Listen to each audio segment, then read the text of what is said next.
नमस्कार, मैं डॉक्टर भरतलाल मीना, सहायक आचार्य राजनीति विज्ञान विभाग, बाबू सोबराव राजकीय कला महाविद्यालय अलवर।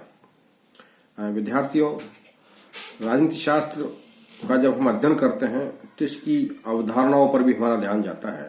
और प्रमुख अवधारणाएं जो राजनीति शास्त्र की हैं उसमें शक्ति, सत्ता और संप्रभुता और वैधता, ये इसकी प्रमुख अवधारणाओं में मानी जाती हैं और ये हमारे पाठ्यक्रम में भी शामिल हैं।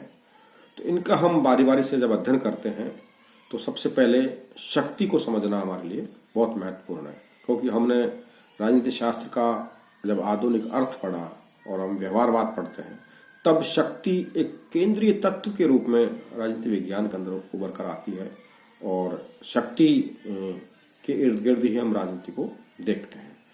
तो इसलिए शक्ति की अवधारणा राजनीति विज्ञान के अंदर है एक बहुत महत्वपूर्ण अवधारणा है। आधुनिक राजनीति शास्त्र की इसको केंद्रीय अवधारणा माना जाता है और राज्य, संप्रभुता, सरकार, कानून आदि में शक्ति को ही एक अंतर्निहित तत्व के रूप में माना गया है। इस अवधारणा के जो प्रवर्तक हैं उनमें सर्वप्रथम नाम आता है कैटलिन और लासवेल का।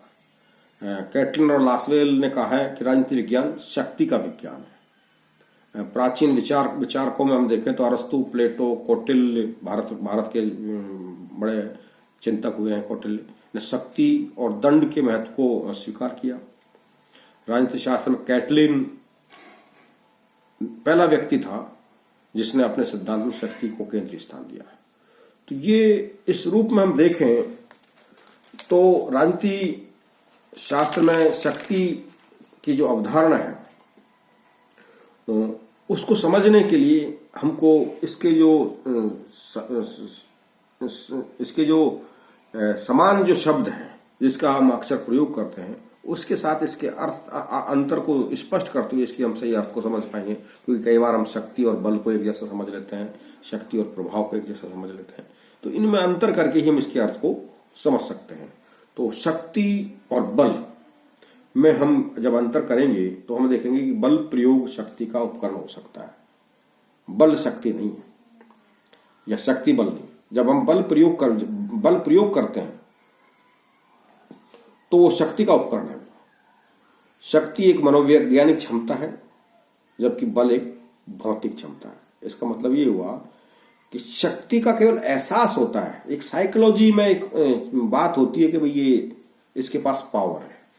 जैसे प्राइम मिनिस्टर कुछ के शरीर में कोई बहुत बलशाली नहीं हो, लेकिन वो एक एहसास है कि प्राइम मिनिस्टर की एक पावर होती है, उसके बाद एक प्रभाव होता है, तो उस आधार पर हम उसकी शक्ति का अंदाजा लगाते हैं। तो वो एक मनोवैज्ञानिक धारणा के रूप में काम करता है।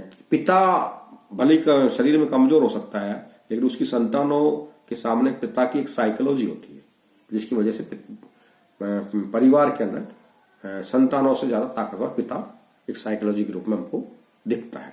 तो ये एक साइकोलॉजी है शक्ति। और बल जो है भौतिक क्षमता है कि जब वो प्रयोग होता है, दिखाई देता है, तब वो बल का प्रयोग हो जाता है। कि जैसे एक पिता के पद के रूप में, पिता की नैतिक सत्ता के रूप में एक शक्ति के आवरण को मनोविज्ञान के रूप में देखा जाता है, जब तक तो वो शक्ति है। जैसे ही पिता ने अपने पुत्र को किसी बात से नाराज होकर या किसी बात को मनवाने के लिए थप्पड़ मार दिया तो ये बल का प्रयोग हो गया। तो ये दिखाई दे रहा है, तो ये बल दिखाई दे रहा है, इसलिए ये भौतिक अवधारणा हो गई। शक्ति मनोवैज्ञानिक है, बल प्रयोग भौतिक है। एक इसमें ये अंतर हुआ। दूसरा बायस्टेडिक चिंतक हुए हैं राजनीति शास्त्र का रूप है शक्ति बल प्रयोग की योग्यता है, न कि उसका वास्तविक प्रयोग। तो उसका मतलब वही हुआ कि बल प्रयोग को करने की योग्यता रखने वाला जो व्यक्ति होता है वो शक्तिशाली होगा, जिसके पास में बल प्रयोग की योग्यता होगी। अगर बल प्रयोग की योग्यता नहीं होगी तो वो शक्तिशाली नहीं होगा। तो इसको ये एक अंतर संबंध के रूप में हमको समझने की कोशिश की जानी चाहिए। तो ये तो हुआ शक्ति और बल। अब दूसरा जो शब्द आता है वो है प्रभाव, जो पहले भी मैंने प्रयोग किया कि शक्ति और प्रभाव में क्या अंतर संबंध है, क्या अंतर है। कि शक्ति से बल प्रयोग और दंड को निष्कासित कर दें हम तो वो प्रभाव बन जाती है। कहने का मतलब है कि शक्ति में ही अंतर्निहित होता है बल प्रयोग। तो जब तक आप बल प्रयोग नहीं कर रहे हो, जब तक प्रभाव काम कर रहा है। जैसे मैंने कहा कि एक पिता जब तक अपनी संतानों पर बल प्रयोग नहीं कर रहा है और फिर भी उसकी संतानें उसकी आज्ञा का पालन कर रही है, तो वो प्रभाव काम कर रहा है उसका।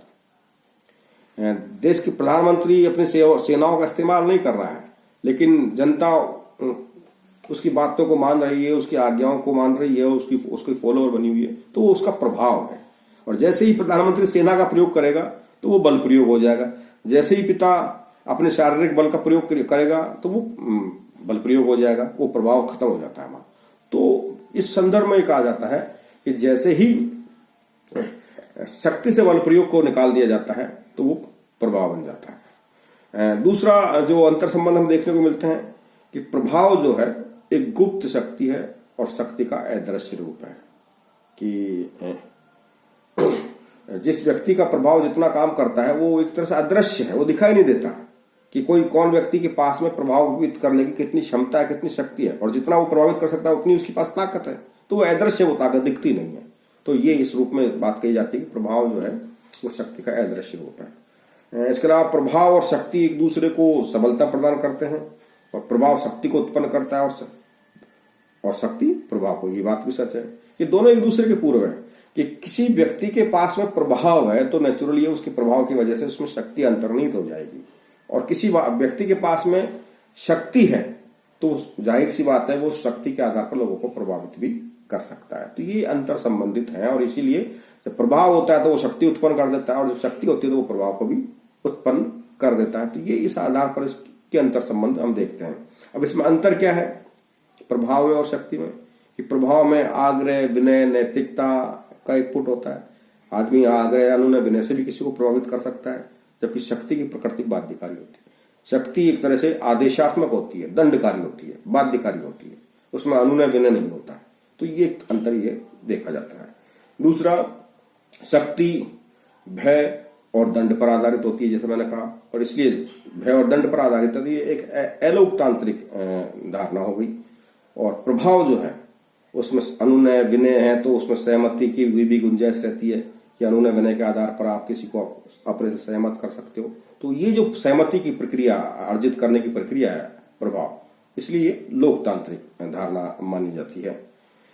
इसके अलावा और अंतर जो हम देखते हैं वो शक्ति बाध्यकारी और निर्विकल्प होती है।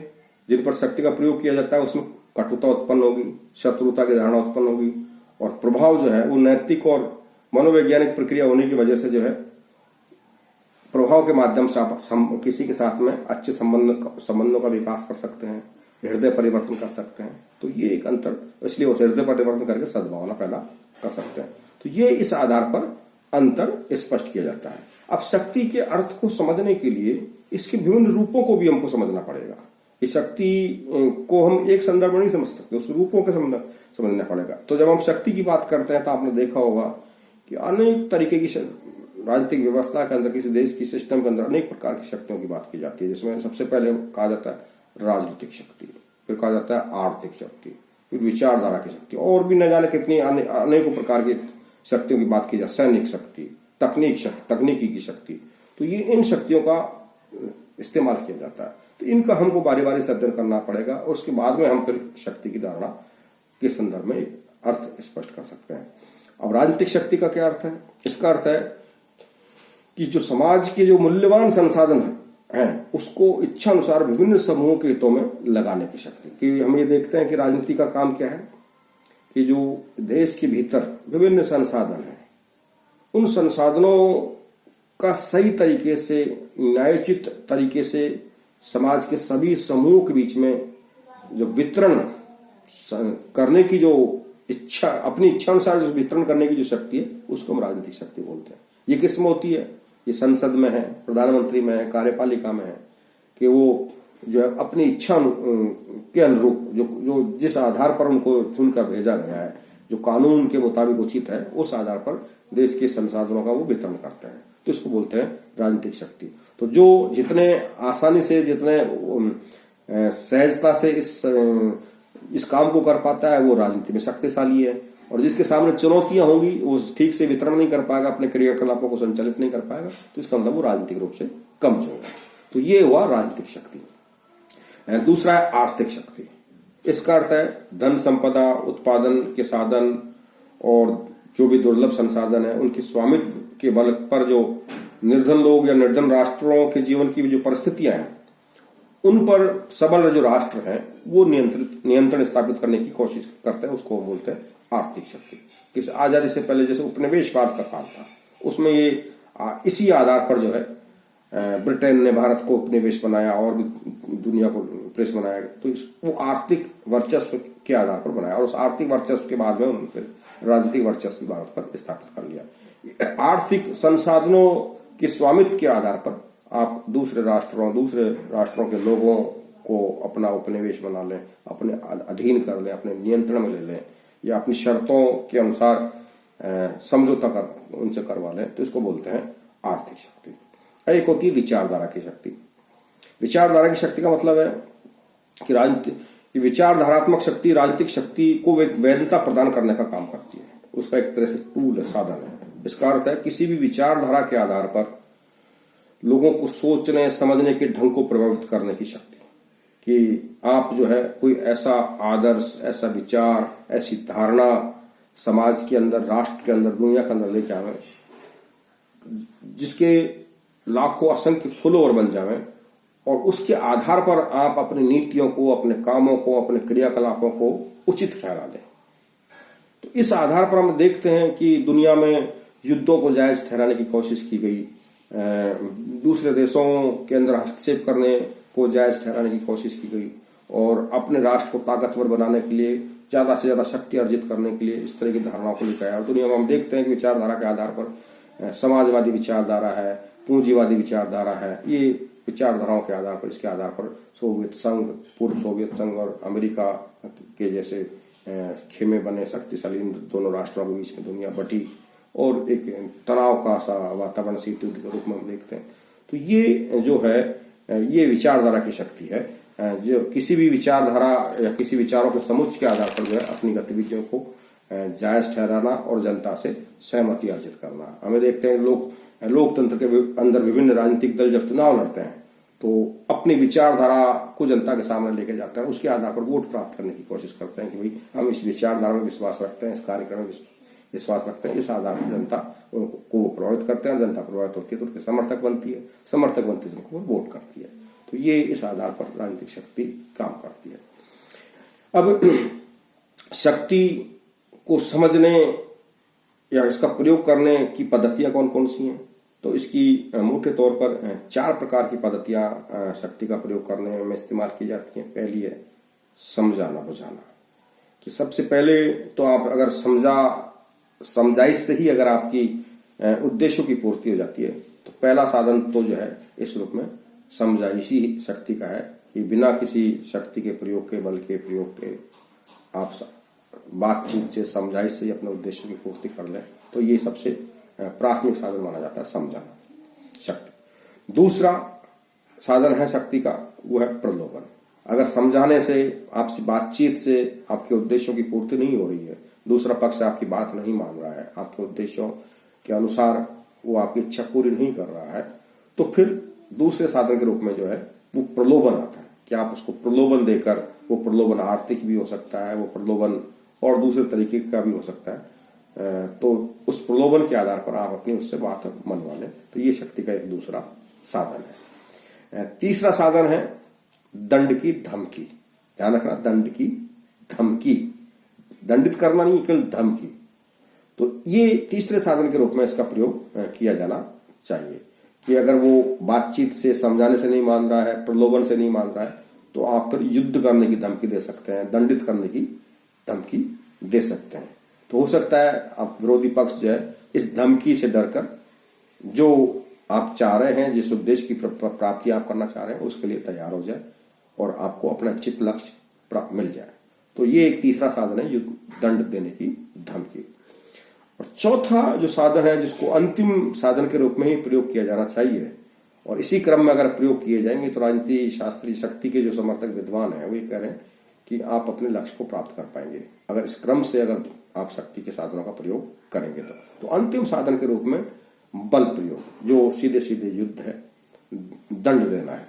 तो अगर समझाने से काम नहीं चला, प्रलोभन से काम नहीं चला, धमकी से काम नहीं चला, तो फिर आप अपनी सामर्थ्य के अनुसार विरोधी पक्ष की सामर्थ्य को आंकते हुए सीधे सीधे जो है उसको दंडित करने के लिए युद्ध कर सकते हैं और अपनी इच्छा को मनवा सकते हैं। तो ये शक्ति के 4 साधन है: समझाना, प्रलोभन, दंड की धमकी और बल प्रयोग। तो इस आधार पर एक ये कंसेप्ट हमने समझा कि शक्ति क्या है, इसकी कौन कौन से रूप हैं और उन रूपों के आधार पर जो उसका प्रयोग हमको किन साधनों के आधार पर किया जाना चाहिए। तो इस पूरे संदर्भ में अगर हम 1 या 2 लाइनों में अगर शक्ति को हम परिभाषित करें तो इस रूप में कर सकते हैं कि आर्गेंसी जैसा कह रहे हैं कि शक्ति दूसरे के आचरण को अपने लक्ष्यों के अनुरूप प्रभावित करने की क्षमता है।